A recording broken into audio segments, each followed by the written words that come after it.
로마서 제1장 1절에서 7절 말씀 함께 읽겠습니다. 하나님께서 주신 말씀입니다. 예수 그리스도의 종 바울은 사도로 부르심을 받아 하나님의 복음을 위하여 택정함을 입었으니 이 복음은 하나님이 선지자들을 통하여 그의 아들에 관하여 성경에 미리 약속하신 것이라. 그의 아들에 관하여 말하면 육신으로는 다윗의 혈통에서 나셨고 성결의 영으로는 죽은 자들 가운데서 부활하사 능력으로 하나님의 아들로 선포되셨으니 곧 우리 주 예수 그리스도시니라. 그로 말미암아 우리가 은혜와 사도의 직분을 받아 그의 이름을 위하여 모든 이방인 중에서 믿어 순종하게 하나니 너희도 그들 중에서 예수 그리스도의 것으로 부르심을 받은 자니라. 로마에서 하나님의 사랑하심을 받고 성도로 부르심을 받은 모든 자에게 하나님 우리 아버지와 주 예수 그리스도로부터 은혜와 평강이 있기를 원하노라. 아멘. 이번 주일부터 로마서를 연속으로 설교하려고 합니다. 이 로마서는 성경 중에서도 참 중요한 위치를 차지하고 있는 성경이기도 하고요. 이 로마서는 우리에게 엄청난 도전을 주는 그런 말씀이기도 합니다. 우리의 영혼을 향해서 때로는 거칠게 책망하고 또 우리의 삶의 길을 그 궤도를 수정하기를 또 강하게 요구하기도 합니다. 아프기도 하고 그리고 또 그 가운데에서 하나님이 주시는 새로운 소망이 있는 말씀이기도 합니다.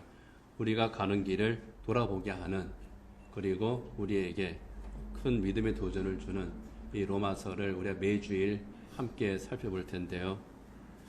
은혜가 넘치는 곳에는 그만큼 또 악한 영의 도전도 있습니다.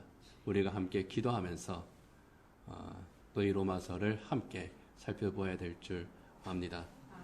오늘 예배하기 전에도 벌써 여러 번 이렇게 조금씩 뭔가 어긋나게 하는 것들이 이제 있었는데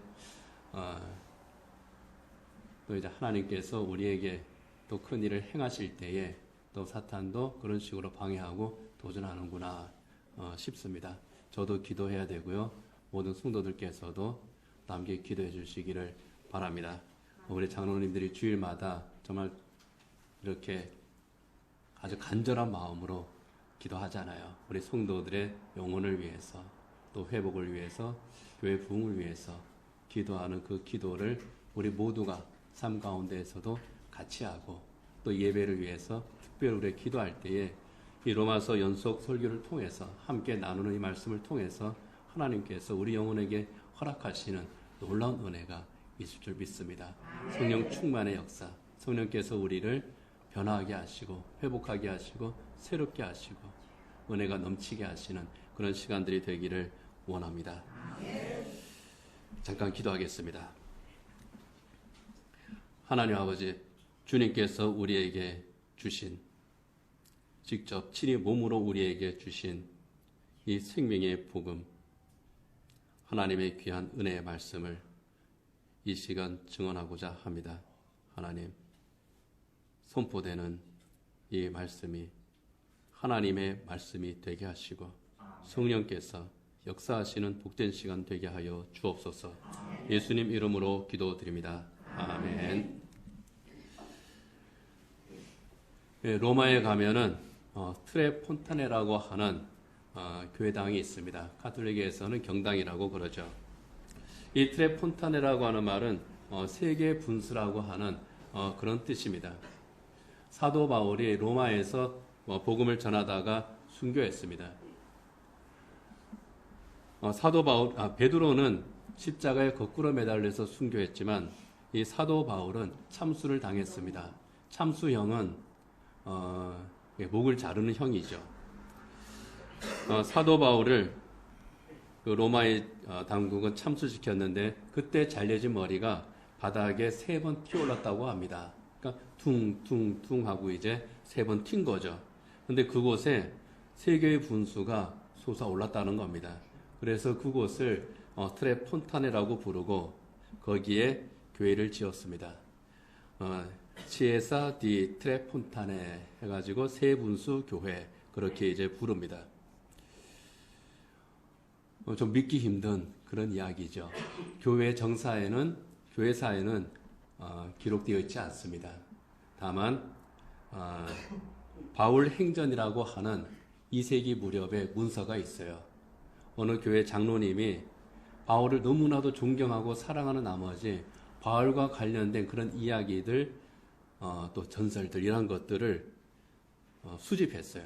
그리고 쓴 책이 바울 행전입니다. 거기에 보면 신기한 이야기가 굉장히 많습니다. 방금 소개한 트레폰타네의 전설도 있고요.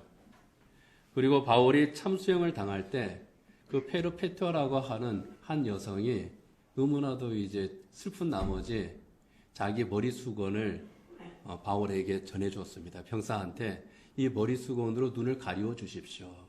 바울의 눈을 가리고 참수시켜 주십시오. 그런데 트레폰타네라는 여인이 한쪽 눈이 안 보여요.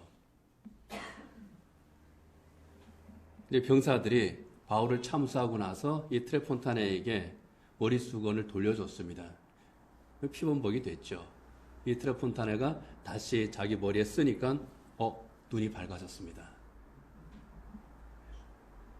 그 페르페토아가 머리 수건을 쓰니까 눈이 확 밝아졌어요.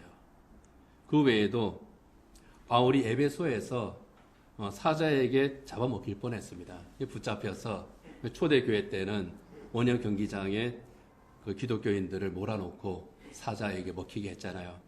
바울이 그때 사자에게 잡아먹힐 뻔했는데 그 사자가 바울이 세례를 준 사자였습니다. 그래서 이 사자가 바울을 알아보고 자기한테 세례를 준 사도인데 바울을 알아보고 안 잡아먹었다는 거예요. 그런 이야기들이 바울 행전에 쓰여 있어요. 대단하지 않습니까? 이런 놀라운 기적들은 당연히 성경에 들어와야죠. 그런데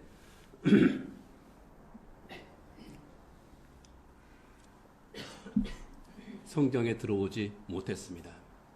초대교회 교부였던 그 터툴리안이라는 사람이 있습니다.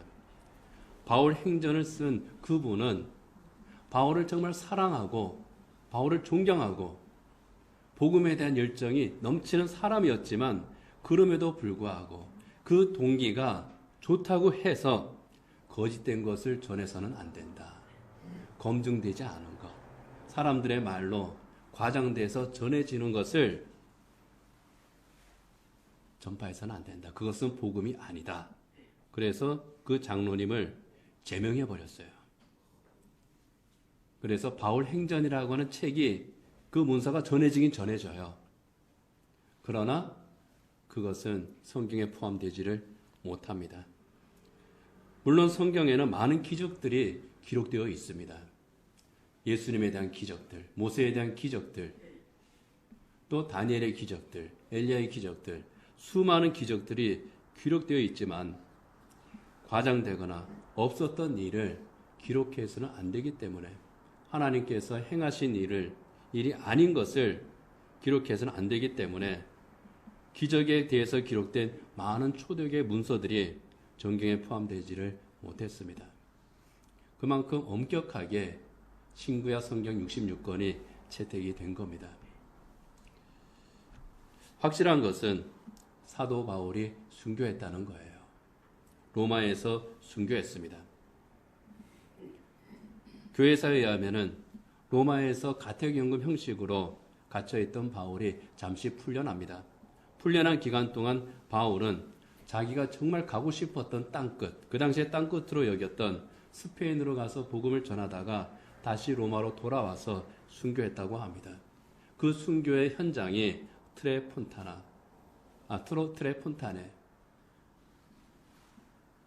그곳입니다. 그리고 한 3km 정도 떨어진 곳에 성 바오로 성당이 있죠. 그것은 바울의 무덤으로 알려진 곳입니다. 그곳에 바울의 무덤이 있는 거죠. 바울뿐만 아니라 베드로도 로마에서 순교했습니다. 그 외에 사도들 전부 하나도 빠짐없이 서로 다른 곳에서 각각 순교했습니다. 순교의 이유는 하나입니다. 복음 때문입니다. 복음을 전하면 죽을 줄 알면서도 복음을 전한 거예요. 내가 로마에 가면은 죽는다는 걸 알면서도 로마로 간 겁니다. 왜 그랬겠습니까? 2011년도에요. 9월 11일 이슬람 빈 라덴이 사주한 거죠. 뉴욕에서 자살 테러가 발생했습니다. 비행기를 납치한 테러범들이 미국 뉴욕에 있는 세계 무역센터 그 빌딩에 비행기를 충돌시킨 거죠.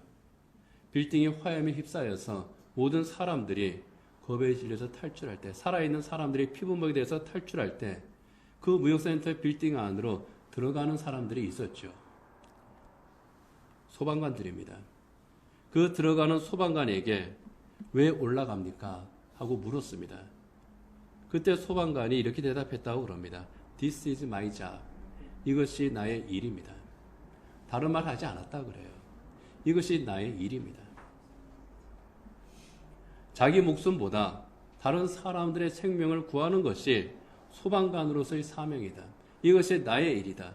이것이야말로 가치 있는 일이다. 우리는 이것을 위해서 소방관이 됐다. 그 의식이 있는 겁니다. 그래서 기꺼이 불 속으로 달려들어갔습니다. 그때 순직한 소방관의 숫자가 347명이라고 합니다. 무너져 내리는 빌딩, 그냥 다 무너지고 나서 어떻게 속수무책이지 할 수가 없잖아요. 다 무너지고 나서 그 다음에 수색하고 구조하면 뭐 그래도 됐을 것 같은데 그냥 무너지고 있는 그 현장에 뛰어들어간 겁니다. 가치 있는 일이기 때문에. 사도 바울이 로마로 간 까닭도 비슷합니다. 이 소방관들과 비슷합니다. 소방관들이 사람의 생명을 구하는 것이 우리의 일이요 가장 가치 있는 사명이다. 그 생각으로 뛰어들었다면, 그렇게 헌신했다면 사도 바울 역시 가장 가치 있는 사명에 헌신한 겁니다. 무엇과도 바꿀 수 없는 존귀한 사명, 생명을 구원하는 이 사명, 영혼을 구원하는 이 사명 때문에 사도 바울은 죽음이 기다리고 있는 바로 그곳으로 간 겁니다. 사도행전 20장 23절 24절에 보면요, 바울은 자기의 그 생각에 대해서 이렇게 말합니다. 같이 한번 읽어보겠습니다. 오직 성령이 각 성에서 내게 증언하여 결박과 환난이 나를 기다린다 하시나 내가 달려갈 길과 주 예수께 받은 사명 곧 하나님의 은혜의 복음을 증언하는 일을 마치려 하면은 나의 생명조차 조금도 귀한 것으로 여기지 아니하노라. 사도 바울이 예루살렘으로 가기 전, 선교 여행을 마치고 예루살렘으로 가기 전에 에베소 교회 성도들을 만난 자리에서 했던 말입니다. 그때 사도 바울이 예루살렘으로 가려고 했을 때는요, 그곳에서 자기를 죽이려고 하는 사람들이 기다리고 있다는 것을 알았을 때입니다. 내가 거기에 가면 잡힌다. 잡히면 죽는다. 바울만 한 게 아니라 에베소 교회 성도들도 그리고 바울을 아는 모든 사람들도 알고 있었습니다. 그래서 말렸어요. 가지 마십시오. 당신은 할 일이 많습니다. 교회의 가장 큰 지도자인 당신이 죽어버리면 이 교회는 어떻게 합니까? 이 성도들은 어떻게 합니까?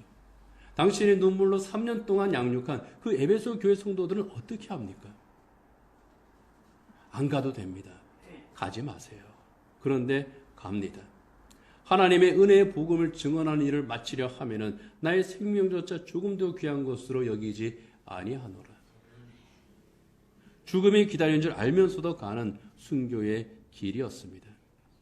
하나님의 은혜의 복음을 증언하는 그 길이기 때문에 복음을 전해서 영혼을 구원하는 가장 가치 있는 사명, 그 사명이 나에게 있기에 나는 목숨도 아끼지 않습니다. 이것이 바울이 자기의 사역의 길을 대하는 태도였습니다. 오늘 본문에서도요, 같은 말을 합니다. 이 은혜의 복음을 전한 사명을 위해서 자기가 부르심을 받았다는 거예요. 오늘 본문 1절 같이 한번 읽어보겠습니다. 예수 그리스도의 종 바울은 사도로 부르심을 받아 하나님의 복음을 위하여 택정함을 입었으니, 하나님의 복음을 위해서 내가 택정함을 입었다는 겁니다. 택정함을 입었다고 하는 건요, 구별하여 세웠다 그런 뜻입니다. 하나님께서 구원의 복음을 전하는 일을 위해서 나를 구별해서 세우셨다는 겁니다. 하나님께서 나를 택정하신 이유 있다는 거예요. 그냥 하나님께서 나를 구별하시고 택하신 게 아니라 분명한 목적을 가지고 나를 택하셨고 나를 구별하셨고 나를 사도로 세우셨다는 겁니다. 하나는요, 예수 그리스도의 종입니다. 나는 예수 그리스도의 종으로 세움을 받았습니다 하는 거예요. 예수 그리스도의 종이라고 하는 말의 의미는요, 예수님이 주인이라는 겁니다. 종이라고 하는 단어가 둘로 쓰죠. 이 종에는 여러 종류가 있다고 이제 이제 설명들을 합니다. 그렇지만 공통된 것이 있어요. 노예이든 머슴이든 노비든 종이든 주인이 있는 겁니다. 누군가에게 속해 있는 거예요. 그리고 종은 주인의 명령에 순종해야 됩니다. 바울이 말하고자 하는 것은 바로 그겁니다. 나는 예수 그리스도의 종입니다 하는 것은 예수님이 나의 주인입니다. 나는 예수님에게 속한 자입니다. 나는 예수님의 명령에 순종하는 사람입니다. 이게 바울의 자기 인식입니다. 그것을 위해서 내가 구별하심을 받았다는 겁니다. 나는 예수님 앞에서 아무 권리도 주장할 수 없는 자입니다. 나는 철저하게 주님 앞에 낮아지고 주님에게 순종하는 사람입니다. 겸손한 자기인식이죠. 예수님께서 가라 하면 가고 서라 하면 섭니다.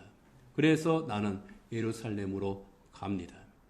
주님께서 예루살렘으로 가라 하셨기 때문에 나는 예루살렘으로 갑니다. 여러분, 이게 그리스도인의 삶의 자세입니다. 주님께서 가라 하시니까, 주님께서 나를 은혜로 구원하셨으니 그 주님께서 나에게 가라 하시는 것으로 나는 가겠습니다. 나는 주님에게 순종합니다 하는 겁니다. 또 하나는요, 나는 사도로 부르심을 받았다는 겁니다. 사도는 보냄을 받은 자라는 뜻이죠. 나는 보냄을 받은 사람입니다. 누구에게로부터요? 예수님에게로부터 보냄을 받은 사람입니다. 예수님으로부터 복음을 전하는 사명을 받고 보냄을 받은 사람입니다. 자기 삶의 목표에 대한 분명한 인식이 있습니다. 사도는요, 자기가 받은 사명을 완수할 때까지 그 일에 헌신하는 사람입니다. 그렇게 보냄을 받은 사람입니다. 적당히 사명을 감당하는 것이 아니라 끝까지 헌신하는 겁니다. 나는 끝까지 헌신하는 복음의 사자입니다. 그것이 내가 사도로 보내심을 받았다고 하는 겁니다. 바울은 이 사명을 감당하기 위해서는 그렇기 때문에 내 목숨도 아끼지 않겠습니다. 내 목숨을 귀한 것으로 여기지 않겠습니다. 이 사명이 더욱 귀합니다 말하는 겁니다. 이것이 바울의 자기 소개입니다. 그렇다면 바울이 그렇게 목숨을 바쳐 전하고자 하는 예수님의 종이 되어서 또 사도로 부르심을 받아서 전하고자 했던 이 하나님의 은혜의 복음은 무엇입니까? 이 은혜의 복음에 대해서 바울이 로마서 전체에 대해서 계속해서 설명하는 겁니다. 2절을 한번 읽어보겠습니다. 이 복음은 하나님이 선지자들을 통하여 그의 아들에 관하여 성경에 미리 약속하신 것이라. 하나님이 선지자들을 통해서 그의 아들에 관하여 성경에 미리 약속하셨다고 하는 것은요, 창세기에서부터 말라기에 이르기까지 하나님의 아들이신 예수 그리스도 메시아께서 이 세상에 오심에 대해서, 이 세상에 오셔서 행하실 구원사역에 대해서 미리 예언하게 하신 것을 의미합니다. 구약의 선지자들 그리고 믿음의 사람들, 그들은요, 그들의 입술로 그들의 삶으로 메시아의 오심과 또 메시아가 받으셔야 할 고난, 그리고 메시아가 대속의 죽으심을 죽으셔야 했던, 그리고 그것을 통해서 이루실 구원에 대해서 예언했습니다. 창세기에서부터 말라기에 이르기까지 수많은 말씀들이 있습니다. 그 가운데 가장 대표적인 예언 하나는 이사야서 53장에 나오는 말씀들이죠. 그 중에 한 구절 같이 읽어보겠습니다. 이사야서 53장 5절입니다. 그가 찔림은 우리의 허물 때문이요 그가 상함은 우리의 죄악 때문이라. 그가 징계를 받음으로 우리가 평화를 누리고 그가 채찍에 맞음으로 우리는 나음을 받았도다. 그가 찔림은 십자가에서 찔려 죽으심은 우리의 허물 때문이고 그가 십자가에서 그 육체가 상함은 우리의 죄악 때문이라는 겁니다. 그가 징계를 받음으로 십자가에서 제물로 바쳐짐으로 우리가 평화를 누리고 구원을 받아 하나님의 평화 샬롬을 누리고 그가 채찍에 맞음으로 그가 우리의 죄값을 대신 치름으로 우리가 나음을 받았도다. 죄에서 용서함을 받고 구원을 받았다는 겁니다. 이것이 메시아 사역에 대한 예언의 말씀이죠. 이 예언들을 하나님의 구원 언약이라고 합니다. 이 구원 언약에 따라서 하나님의 아들이신 예수님께서 다윗의 자손으로 베들레헴에 태어나셨죠. 그것을 로마서 1장 3절에서는 이렇게 말씀합니다. 같이 읽어보겠습니다. 그의 아들에 관하여 말하면 육신으로는 다윗의 혈통에서 나셨고, 다윗의 혈통에서 나셨다고 하는 거는요, 예수님께서 하나님의 아들이신 예수님께서 육신으로 오셨다는 겁니다. 육신으로 태어나셨다는 것은 완전한 인간이셨음을 의미합니다. 완전한 인간이셨을 뿐만 아니라 모든 인간을 대표하는 그 자격을 갖추셨음을 또 의미를 합니다. 모든 인간의 죄를 대속하시는 그 대표의 의미가 있기 때문에 예수님께서는 완전한 인간으로 오신 겁니다. 한 사람 아담의 죄로 인해서 많은 사람이 죄와 사망의 권세에 놓이게 되었죠. 그래서 한 사람 예수님의 의로움으로 모든 죄인이 구원의 은혜를 받게 하시는 것이 하나님의 뜻이었습니다. 로마서 5장 18절 같이 읽어보겠습니다. 그런즉 한 범죄로 많은 사람이 정죄에 이른 것 같이 한 의로운 행위로 말미암아 많은 사람이 의롭다 하심을 받아 생명에 이르렀느니라. 로마서 5장 21절 이어서 읽어보겠습니다. 이는 죄가 사망 안에서 왕노릇한 것 같이 은혜도 또한 의로 말미암아 왕노릇하여 우리 주 예수 그리스도로 말미암아 영생에 이르게 하려 함이라. 아멘. 한 범죄는 아담의 범죄입니다. 아담의 범죄로 말미암아 많은 사람이 모든 인류가 정죄에 이르게 되었죠. 죄값을 치러야 되게 됐습니다. 그러나 한 의로운 행위로 예수 그리스도의 의로움으로 말미암아 많은 사람이 의롭다 하심을 받게 됐다는 겁니다. 죄가 사망 안에서 왕노릇한 것 같이 인간을 지배한 것 같이 의로 말미암아 우리를 생명의 왕이 되게 하시는 예수님께서 우리의 생명의 왕이 되게 하시는 그 영생의 복을 우리에게 주시기 위해서 예수님께서 육체로 사람의 몸으로 이 세상에 오셨다는 겁니다. 육신으로 다윗의 혈통에서 나신 예수님, 십자가에서 죽음을 당하셨습니다. 우리가 아는 대로 사흘 만에 부활하셨죠. 예수님의 부활은 육체의 완전한 부활이었습니다. 그리고 영적으로 완전한 하나님의 아들로서의 지위를 회복하심이었습니다. 예수님의 육체의 부활은요, 단순하게 죽었던 사람이 다시 살아났다, 거기에 그치는 것이 아니라고 하는 겁니다. 육체의 부활과 동시에 완전한 신성의 회복, 이것이 예수님의 부활의 의미입니다. 최근에 예수님의 부활에 대해서 좀 이런저런 말을 하는 사람들이 늘고 있습니다. 예수님이 육체적으로 부활했으면 어떻고 부활하지 않았으면 또 어떠냐, 부활의 정신이 중요한 것 아니냐 하는 이런 말들이 교회에 또는 교회 영적 지도자들이 목사들을 통해서 신학자들을 통해서 점점 더 퍼져가고 있습니다. 유럽의 교회들이 그런 현상이 있었는데 이것이 우리나라에서도 일어나고 있다 하는 거예요. 아마 신학생들이나 목회자들 또 뭐 교인들 전체에게 한번 조사를 해보면은 예수님의 육체의 부활에 대해서 부활했을 수도 있고 아닐 수도 있지 않겠나. 그렇게 대답하는 사람들 숫자가 생각보다 많을 수 있겠다. 그런 생각을 합니다. 그런데 그런 주장들을 하는 사람들이 교회의 영적인 지도자들이라고 하는 거예요. 성경을 연구하는 사람들이라고 하는 겁니다. 무서운 거예요. 멸망으로 이끄는 거짓 목자들입니다. 여러분,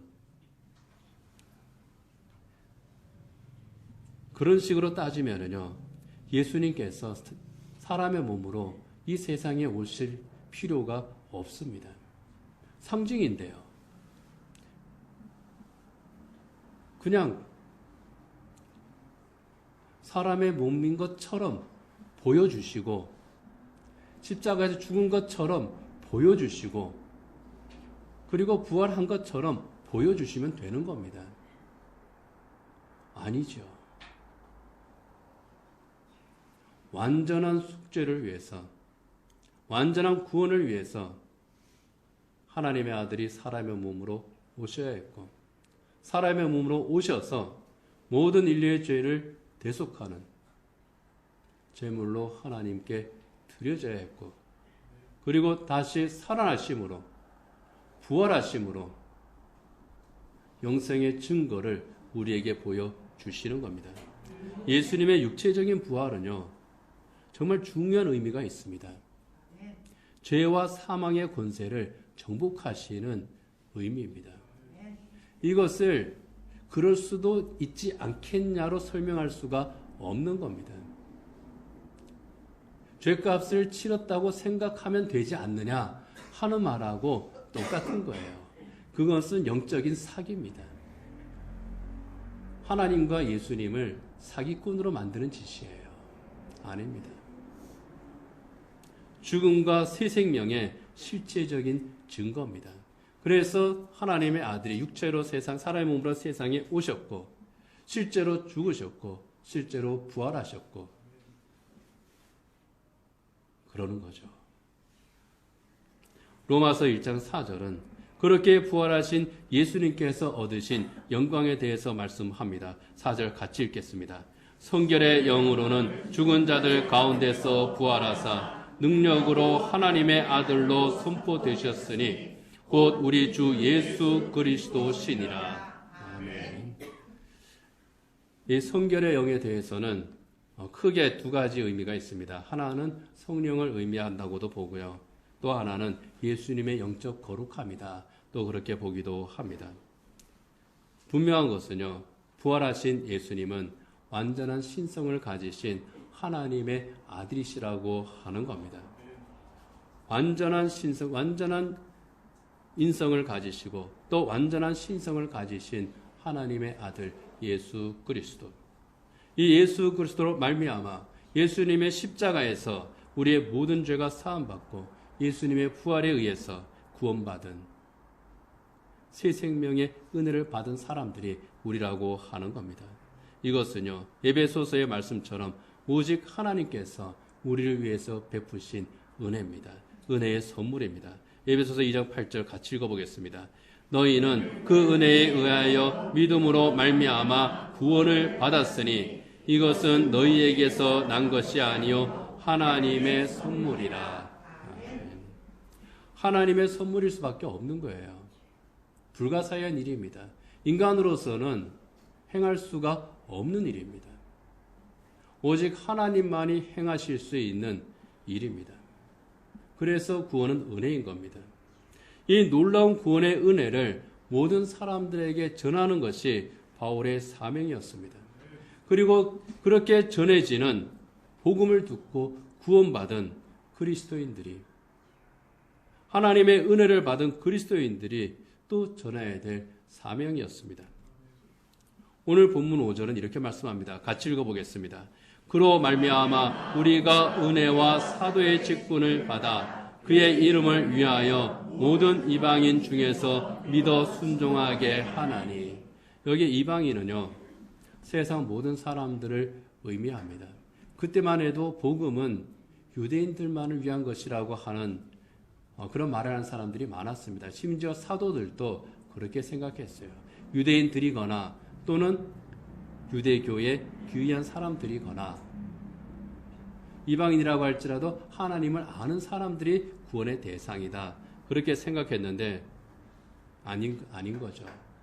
모든 이방인, 이 세상의 모든 사람들, 이 복음은 유대인들만을 위한 하나님의 구원 언약이 아니라 모든 인류를 구원하는 하나님의 언약이라는 겁니다.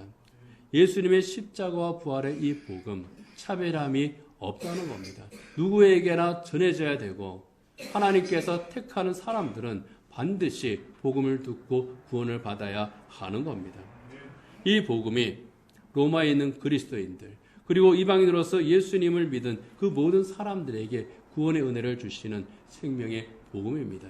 이 복음을 전하기 위해서 우리가 은혜와 사도의 직분을 받았습니다. 고백을 하는 겁니다. 그리고 그들이 바로 하나님의 은혜를 받은 그들이 복음을 들은 그들이 바로 당신들입니다. 라고 말합니다. 오늘 본문 6절이죠. 같이 읽어보겠습니다. 너희도 그들 중에서 예수 그리스도의 것으로 부르심을 받은 자니라. 내가 예수님에게 부르심을 받았고 여러분들도 예수님에게 부르심을 받았습니다. 하는 겁니다. 복음으로 초대를 받은 거예요. 하나님께서 나를 택하시고 나를 부르셨듯이 여러분들도 하나님의 택하심으로 부르심을 받았습니다. 예수 그리스도의 것으로 부르심을 받았다고 하는 이 말씀은요, 구원의 은총을 의미를 하는 겁니다. 당신들이 구원받았습니다. 이것이 바울이 목숨을 다해서 전하는 사명을 받았던 복음이라는 겁니다. 그런데 바울만이 아니죠. 바울을 비롯한 많은 그리스도인들, 바울이 말하는 우리 복음의 증인들입니다. 이 복음을 전하는 사명을 위해서 예수 그리스도의 종이 되었고요. 생명을 다해서 이 구원의 복음을 전했습니다. 예수님의 말씀처럼 땅에 떨어지는 한 알의 밀알이 된 거죠. 요한복음 12장 24절입니다. 같이 한번 읽어보겠습니다. 내가 진실로 진실로 너희에게 이르노니 한 알의 밀이 땅에 떨어져 죽지 아니하면 한 알 그대로 있고 죽으면 많은 열매를 맺느니라.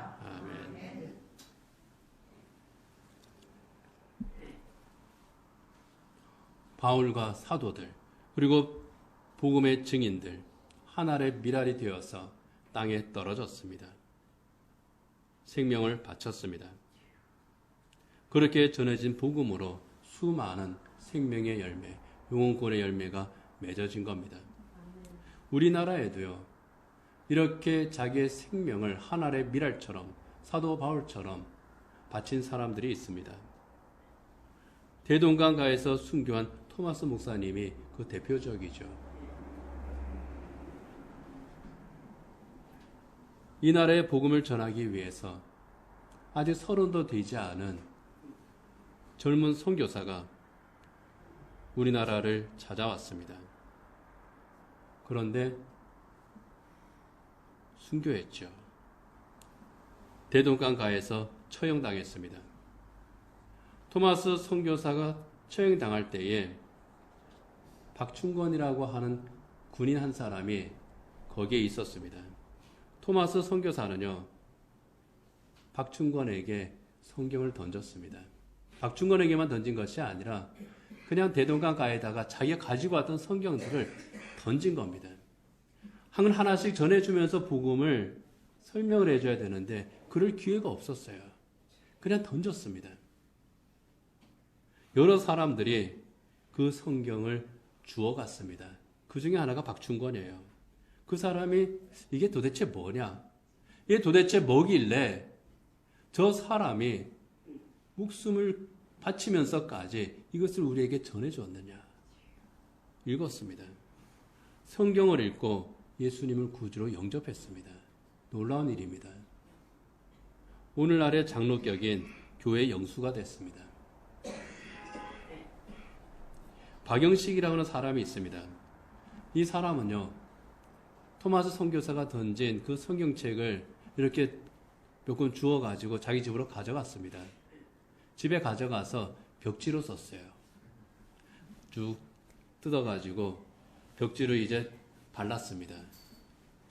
이영태라고 하는 사람이 그 집에 놀러 왔어요.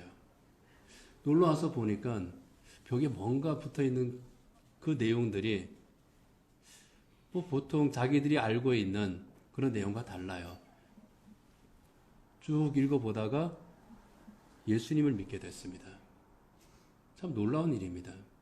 토마스 선교사가 예수 믿으세요 한마디도 못하고 그냥 성경책만 던져줬어요. 그런데 그 던져진 성경책을 통해서 구원받은 사람들이 일어났다는 겁니다. 복음을 증언한 사명을 위해서 생명을 아끼지 않은 이 토마스 선교사, 하늘의 미랄이 되었던 이 토마스 선교사를 통해서 복음의 열매를 맺은 겁니다. 토마스 선교사뿐만이 아니죠. 언더우드, 스코필드, 서서평 같은 그 숱한 선교사들, 우리나라와 아무 연고가 없는 사람들이었습니다. 조선이 어디에 있는지도 몰랐던 사람들이에요. 그런데 하나님의 은혜의 부르심을 전해야 되겠다고 하는 그 사명, 이 구원의 복음, 이것을 가슴에 품고 우리나라로 온 겁니다.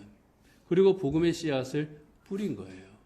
그렇게 뿌려진 그 씨앗들이 하늘의 미랄이 되어버린 그들을 통해서 우리에게 복음이 전해졌고요.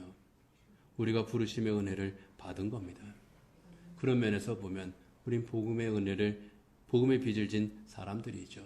그들에게 복음의 빚을 진 겁니다. 바울이 말하는 것처럼 내가 복음의 빚을 졌노라 하는 그 바울의 말처럼 우리 복음의 빚을 진 겁니다. 복음의 빚을 졌기 때문에 또 그 복음의 빚을 갚고자 하는 그런 삶을 우리가 살아야 될 줄 압니다. 그 삶이 바로 예수 그리스도의 종이 되어 사는 삶입니다.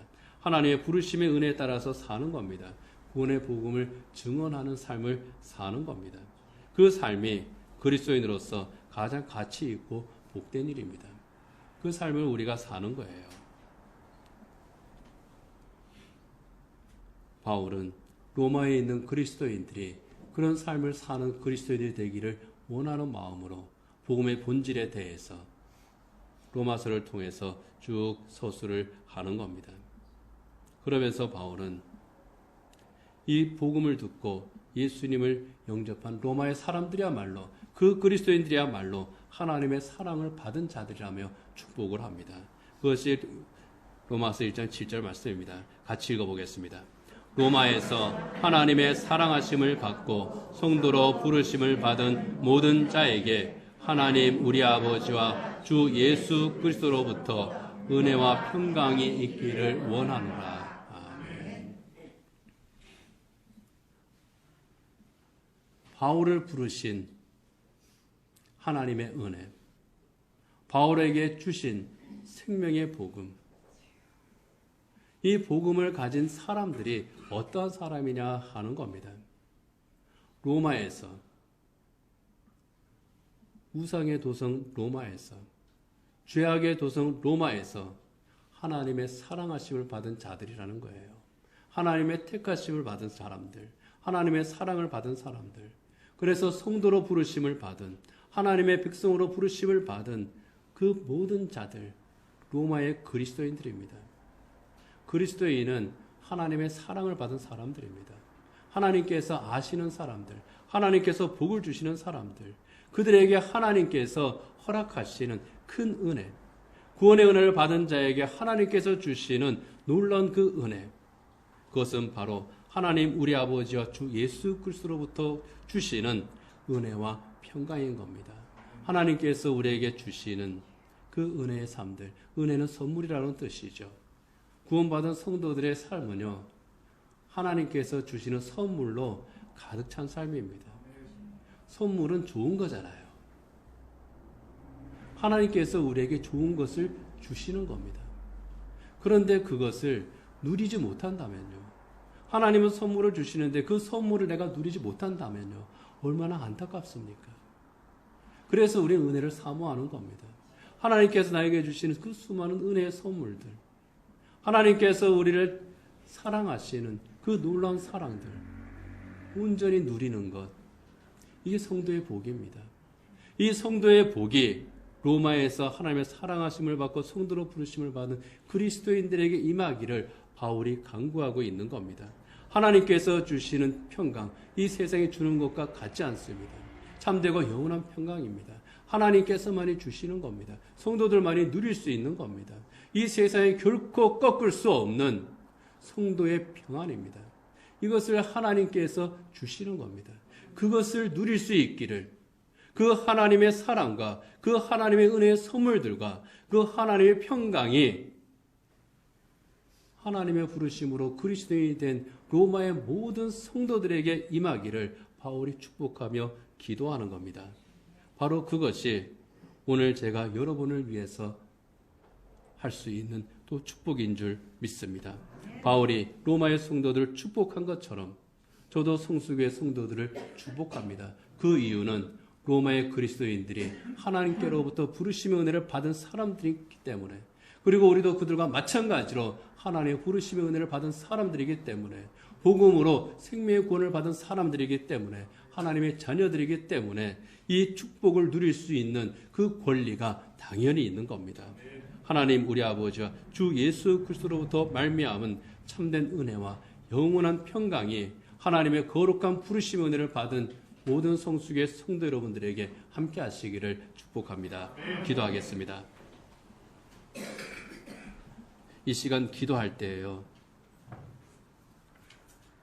구원으로 부르신, 정말 나를 구원의 은혜를 우리에게 주신 예수님의 십자가와 부활의 은혜를 생각하면서 잠시 동안 기도하시기 바랍니다. 나를 찾으시는 하나님, 나를 불러주신 이 하나님의 음성을 다시 한번 되새기기를 원합니다. 되살릴 수 있기를 원합니다.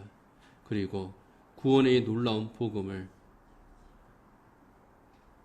나만 가지는 것이 아니라 바울처럼 전하는 삶을 살기를 또 주님 앞에서 다짐해야 되겠습니다. 누구에게 전할 것인지 그 영혼을 위해서 기도하고 복음을 전할 수 있는 우리가 되게 해달라고, 하늘의 미랄이 되어서 생명의 매를 맺는 우리 성수교회가 되게 해달라고 이 시간 잠시 하나님 앞에 기도하도록 하겠습니다. 묵상으로 기도하시고 소리내어서 기도하십시오. 반주해 주시기 바랍니다.